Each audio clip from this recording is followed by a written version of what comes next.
Assalamualaikum warahmatullahi wabarakatuh.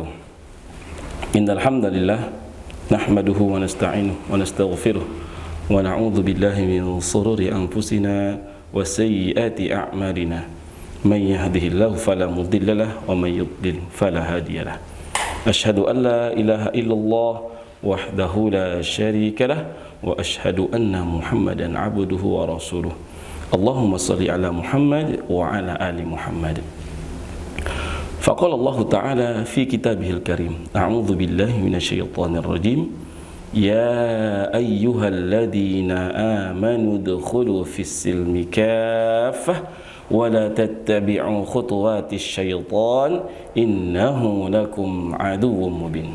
Shadaqallahul azim. Hadirin yang dirahmati oleh Allah, senantiasa kita bersyukur kepada Allah Rabbul Alamin yang telah memberikan begitu banyak nikmat kepada kita sehingga kita dapat kembali memasuki bulan yang mulia, bulan Ramadan di tahun 1446 Hijriah. Ini merupakan kebahagiaan yang tak terkira. Di bulan-bulan sebelumnya, di bulan Rajab dan di bulan Sya'ban, kita berdoa, Allahumma barik lana fi Rajab wa Sya'ban wa balighna Ramadan. Alhamdulillah, sampai juga kita akhirnya di bulan Ramadan tahun ini. Berselawat kepada Rasulullah dengan ucapan Allahumma sholli ala Muhammad wa ala ali Muhammad.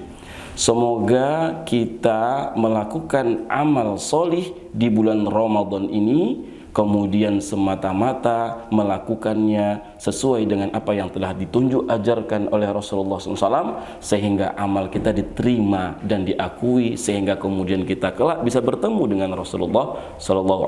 Bayangkan ya, suasana Ramadan seperti ini itu akan kita bawa hingga ke surga. Di sana kita bertemu dengan Rasulullah, bahkan kita bisa mampu untuk melihat wajah Allah.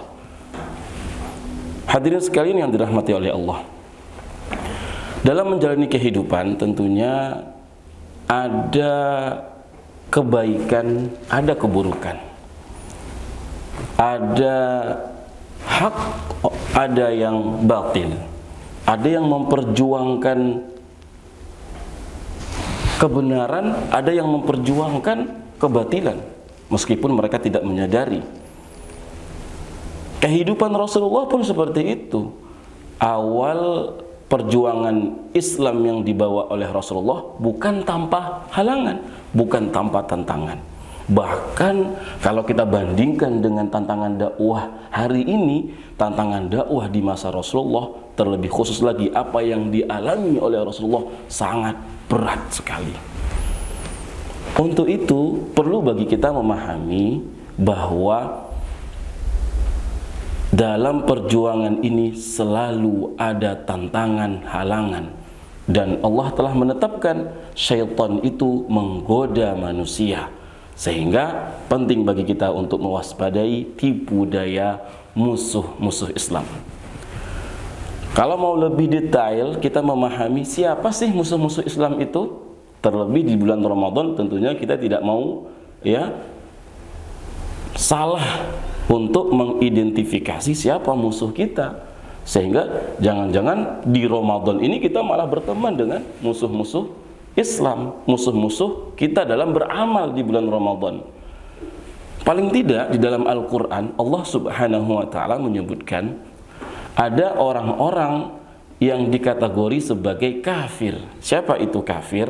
Ya, orang-orang kafir itu adalah orang-orang yang mereka itu tidak menerima Islam, dan kemudian mereka itu terkategori sebagai penganut agama sebelum Islam seperti Yahudi dan Nasrani.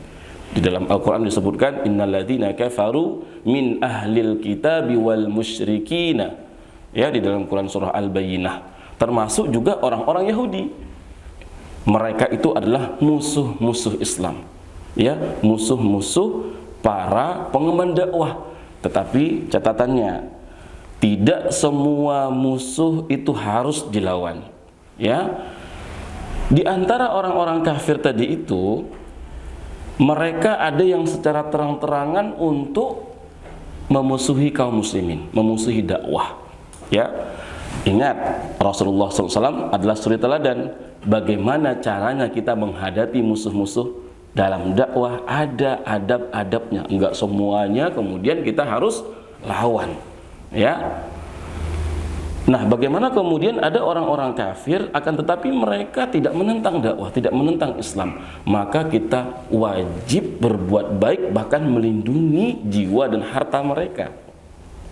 Seraya kita mengajak mereka dan mengenalkan kepada mereka tentang Islam. Selain dari kalangan manusia, tentunya ada musuh-musuh yang mesti untuk kita waspadai dari kalangan selain manusia, yaitu asy-syaitan. Di dalam Al-Quran juga Allah Subhanahu wa ta'ala mengatakan asy-syaitanu minal jin wal ins. Nah, khususnya di bulan Ramadan ini tentunya kita bisa menghadapi bulan Ramadan tanpa ada gangguan dari kalangan asy-syaitan. Kan dalam sebuah hadis disebutkan syaitan itu dibelenggu. Tapi ingat, dibelenggu itu bukan dengan tali, akan tetapi dibelenggu itu dengan amal. Bahwa kita melakukan puasa, menahan hawa nafsu kita, termasuk dalam keadaan dilihat oleh orang maupun tidak dilihat oleh orang, kita berusaha untuk menjaga agar tidak terjebak dalam kesesatan-kesesatan tipu daya syaitan. Ya, kita beramal berharap untuk mendapatkan ampunan di bulan Ramadan, sehingga dengan itulah kemudian syaitan merasa terbelenggu. Sehingga kemudian mudah bagi kita untuk lepas dari musuh-musuh Islam yang mampu menggoda kita dalam beramal di bulan Ramadan. Nah, hadirin sekalian yang dirahmati oleh Allah, dua hal inilah yang harus kita ketahui yang menjadi musuh-musuh kita yang mesti harus kita waspadai. Jadikanlah Ramadan ini peningkatan amal, peningkatan dakwah, peningkatan keimanan, sehingga kemudian kita keluar dari Ramadan sebagaimana disebutkan di dalam Al-Quran surah Al-Baqarah ayat 183, la'allakum tattaqun, menjadi orang-orang bertakwa. Demikian barangkali yang dapat kami sampaikan. Barakallahu fikum. Wassalamualaikum warahmatullahi wabarakatuh.